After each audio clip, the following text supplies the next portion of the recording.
ओम सिंहदेव कहूँ A1 driving रू Manoj sir मते लास्ट 15 डेज रो ट्रेनिंग दौरान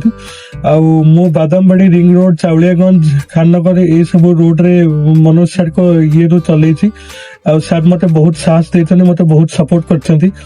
मोर स्टेयरिंग कंट्रोल केमिति उठाणी जगह क्लच ब्रेक धरे जे मते से सब बतई मु बहुत नर्वस होती से सब पॉसिबल है सार को जो मु आगु किसी शिखी नी मुझा फर्स्ट टाइम मु ड्राइविंग शिखुची आटा केवल हूँ मनोज सार को जो मु मनोज सार को बहुत बहुत थैंक्स जनाऊँ कि मते सारे शिखई मु कहि आपण A1 ड्राइविंग रु शिखंतु एटा होची द बेस्ट ट्रेनिंग स्कूल आपनकर एठी सब कंट्रोल हे परिबो। Thank you.